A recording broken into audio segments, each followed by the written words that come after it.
Can you see us? How many people are watching right now? 7? Less. My mom. I'll take the under. Yeah. Yeah. My mom, besides my mom and my wife who are watching. Are we live for real? We'll do it live. Fuck it. Fuck it. We'll do it live. The 4 people, my mom just like, Hi, well, Jay. Ryan's swearing again. They should have a drinking game going on at home right now every time. You can see us? All right. Well, welcome to the live version of The Grind. I mean, you should see this setup we have. This is the so not Monday Q. There's producer chairs. There's a desk. There's cameras everywhere. I don't There's three even. cameras. Yeah, there's 3 cameras. I don't even know what's happening. Which First- one do we look at? Yeah, that's what You I'm want I wondering. think this one. Okay, I think this one. that's the one. And to be fair, Alex is running this show, and he's very good. Done UFC shows, but yesterday I had to do my podcast twice because of him. So, not sure any of this is going to work. At the table, Justin Lower, Mark Baldwin, Ryan French, Hagen Parkman. How are you guys? How is everybody?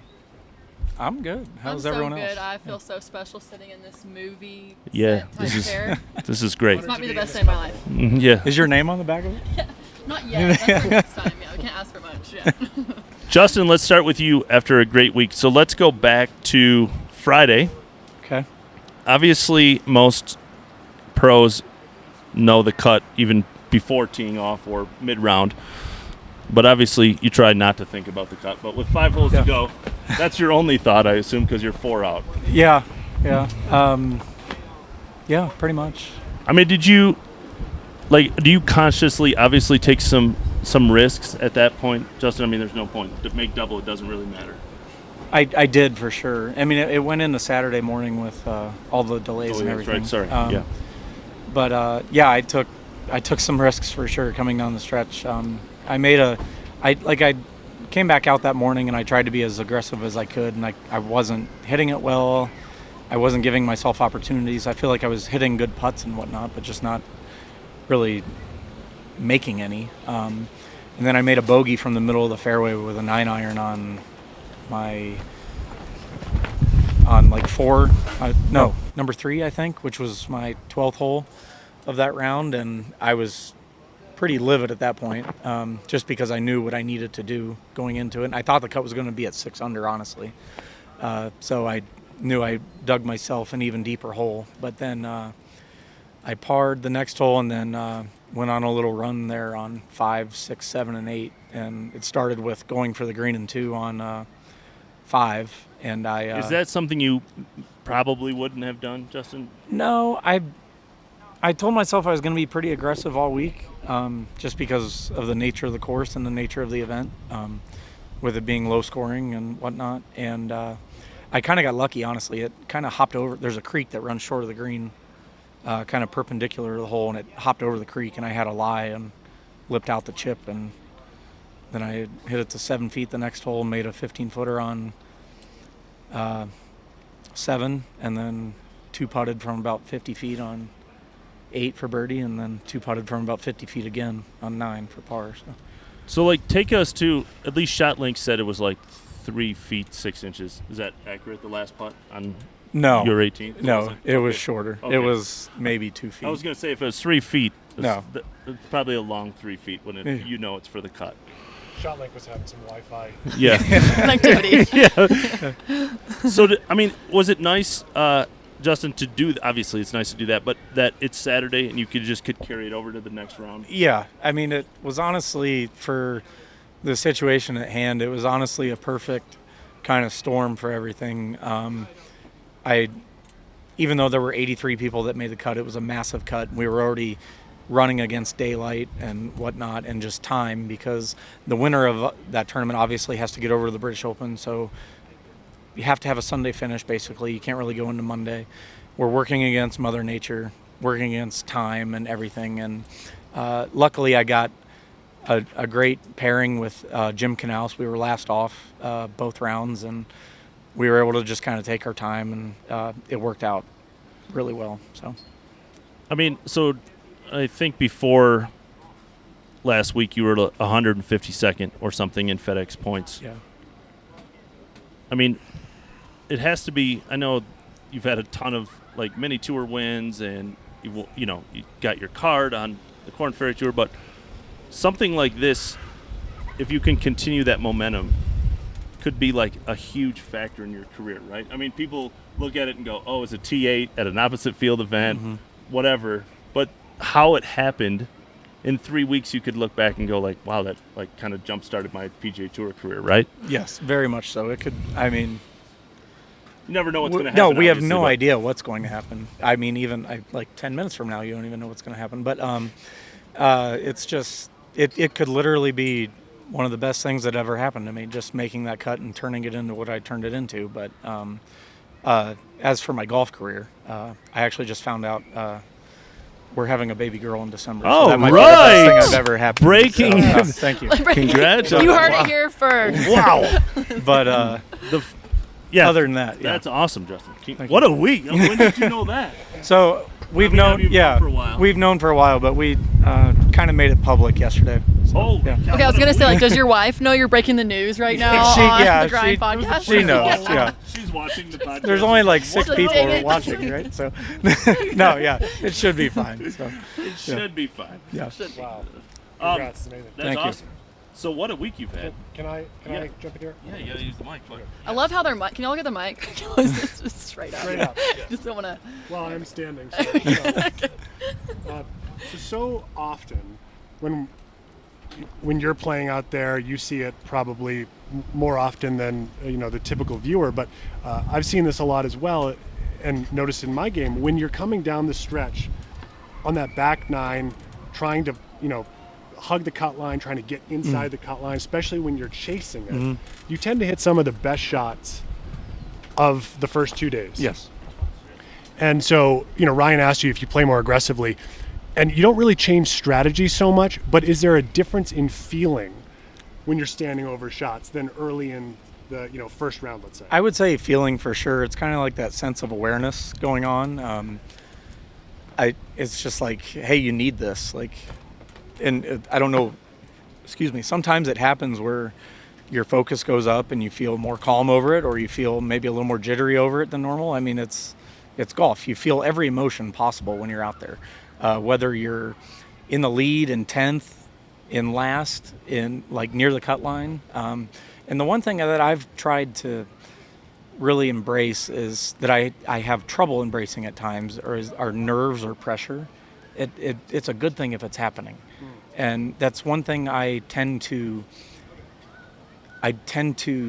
accept really well at times, but it's also often than not, I don't accept it at times. Like, I want to stay away from it. I don't want to be nervous. I don't want to feel pressure. But like in this game, even though it's literally just a game and we're still going to have the next tournament maybe, or the next opportunity, you still feel everything. And it's the craziest feeling in the world when you pull something off when you absolutely need to.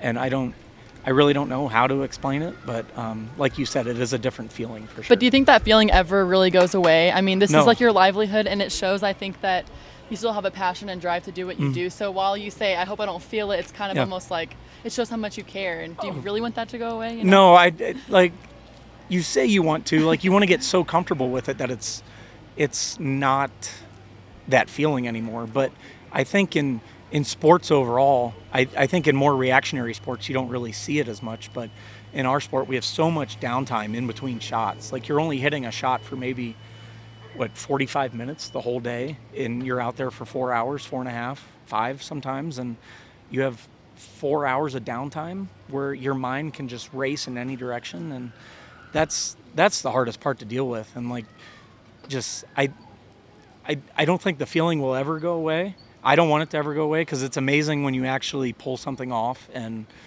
play well and you get to celebrate it for 5 to 10 seconds with the crowd or whoever's out there. Maybe it's just you and your caddy. Maybe it's just you and your significant other just watching you. But it's one of the coolest things ever. So.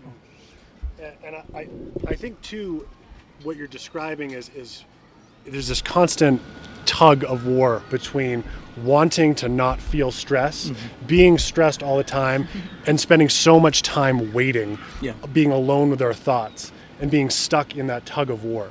But what I think you just described, and what is so valuable for any golfer of any level, is how can you stay focused on what the task at hand is, and eliminate the fear, any fear that you have of your ball going offline, of you losing a ball, any fear of failure that you have. And that's what you were able to accomplish in those last few holes last week. And then it must have felt more like a free roll going into the weekend. It did, for sure. It's just like, I've worked with I really don't know what his title is, but his name's Dr. Don Wood out of Orlando. And Don Wood. Great name. But he kind of went through, it's not like a brain scan, but like a brain map of like the way we think and whatnot, and the way I think. And he really breaks down just like performance in any aspect of life. It's not just athletic performance, it's just inspired performance almost. And it's like trusting your skill no matter what situation you're in. And that's something I've really tried to kind of take to heart and really practice over and over. It's very hard for me at times. Sometimes it's pretty easy, but it's just something I've really worked hard at, especially in my life the last maybe 4 years, but really this year, obviously being on a heightened level, a little more stress, and life happening a little bit. So it's just I just kind of try to go with it and try to almost control what I can control and just kind of trust what I can do at times. So. Yeah, getting promoted from the Korn Ferry Tour to the PGA Tour, obviously you know it's going to change and things are different, but you talking about the nerves out here, were you expecting that, or what's kind of caught you off guard in that transition between the two tours? You still have the nerves on the Korn Ferry because obviously you're chasing something. Out here, I still think you're chasing something because it's almost like two tours in one. Like obviously we're in Reno, and the rest of the golf world, I would say 90% of the golf world is more focused on what's going on at St. Andrews this week. So that's just kind of the card you're dealt with. So you're constantly chasing something further. And I think that's the case with anyone. Like you look at, I think Scotty's still number one in the world. Like he's still chasing, like he got his first major this year, but he also, like he won his first tournament this year, like just before that. So, and he's chasing, I guess, legacy. And that's a huge topic in golf right now, especially with everything going on, is legacy for sure. And like what you want it to be and what you're constantly chasing, whether it's sometimes money in some people's cases or legacy in some people's cases. I'm kind of chasing both, I would say. Obviously, I got my PGA Tour career started a little later than normal, but chasing both. And then back to Hagen's question with what has caught me off guard the most out here is how loud it is on the PGA Tour. Like Pebble this year, how much is going on around the golf course? Like, not necessarily on the golf course, but just around the golf course that week. You have AT&T there bringing in people from all over the world. You have people bringing clients from all over the world that week. And some people, I don't even think know a golf tournament's going on that week, honestly. And it's like, I think it's true every week out here. Do I wish that was a little different? Maybe. But in the end, it's a business. So, and that's what produces dollars for the tour and what makes these tournaments possible. So I would say like how loud and like how much is going on around you while you're trying to compete. That's what I would say is the biggest difference between so I'm the Korn thinking Ferry I need and to PGA make Tour. more of a ruckus on KFT. Maybe walk around banging trash cans together to get these guys prepared. Yes, for sure. All right, Justin, I've been told we had to wrap up. Okay. So a few more questions, and then we're going to get to Hagen real quickly. I mean, I think I always have looked at opposite fields events as an opportunity. Yes.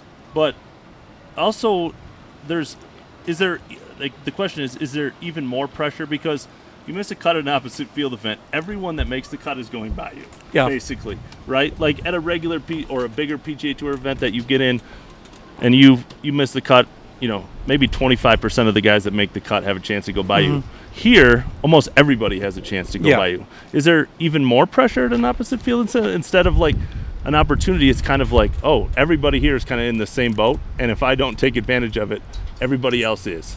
A little bit. I would say yes and no. Obviously, with like the opportunity this week, most of the better players in the world are in Scotland right now. So you have a tremendous opportunity to really perform and lock something up this year, or this week.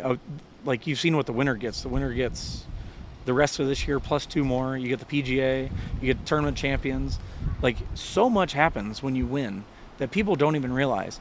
And a win may not necessarily be winning the tournament this week. It could be locking something up. It could be guaranteeing Korn Ferry finals for some guys. It could be guaranteeing top 150 for some guys. Just every single little aspect there is this week for sure. Justin, the term nicest guy out here is overused, including myself, but Justin really is one of the nicest guys out here. Well, thank you. Has been nice enough. We will post a link to the first podcast that I did with Justin. Is very open and honest about his life and his appreciation for being out here and the ups and downs of life and golf as obviously a part of his life, but ups and downs in life in general. So, I'm a huge fan, Justin. Thanks for the time, man. Congrats. Yeah, thank you. Congrats. Yeah. Thanks, Justin. No, Thank you. absolutely. Thanks for having me. Hagen, so Alex has told us we have to wrap up, but quickly, Hagen has come from the APT Tour. For those that don't know, Justin knows. Justin played on the APT Tour. Didn't you win? Did you shoot like 32 under? 26. 26 under. It was insane. 25, something like that. So, Army, veteran, how did you get to the APT Tour? What's your relationship with golf? Okay, so I actually did not get around the game of golf until I was in college. My family didn't grow up golfing. I didn't grow up golfing. I worked at a pro shop in college. And so working at the pro shop really opened my eyes to the game. And I wanted to initially work in football, doing broadcasting. And then I saw on LinkedIn there was a job open for a social media producer on All Pro Tour. And I was like, I do not want to work in golf. Like, that sounds so boring. Like, couldn't be me. Well, turns out I applied, got the job, and really had to, thanks to my boss, Gary, together we had to teach me everything about golf. I had to learn from the ground up. And in doing that, I grew to really love the game, which is why I'm so passionate about what I do, because I would hope to reach the crowd of people kind of like you do that normally don't care about golf, but we can get them involved in some sort of way.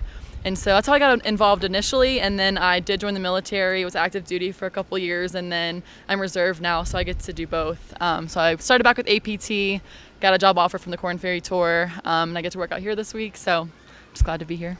So Hagen and I were talking, and I was like, do you want to get to the tour eventually? And she's like, yes, I love it out here, but you love the storytelling, right? Like your golf career from a social media standpoint has been covering guys who, like Justin, or trying to get here. So you love that aspect of it, right? Yeah, I mean, there's guys like Justin. There's a story behind every single player. It's not just a golfer. There's so much more there. And Mark, I mean, they have so much to tell, and that's what gets people hooked on the game, I think. So just to be clear about my relationship with the tour, Hagen is a great example. Yeah. Hagen called their boss prior to this and was like, can I be on the show? And they're like, yeah, don't say anything. That will get you and this. Yeah, but seriously, I get along with everybody that I know at the tour, except for a person who I don't know who it is that tells us we can't do something. But Hagen, it's awesome. I have a great relationship. I'm a huge fan of the Korn Ferry Tour and what Kevin and everybody at Tad and everybody on the social media team does over there. And we get along very well. So thanks for being on. We actually don't get along at all. Don't talk outside of this. So Hagen, I said don't say that. So it's fine. They paid me to come on this. Yeah. No, it's been great to thank be you, here. Everybody. Thanks, Justin. Thanks, Hagen. Yeah, thanks, Mark. We didn't even talk to Mark. Good. Thanks, Mark. Enough shit about that guy this week. All right. Thanks, guys. That's it. Thank you. See ya.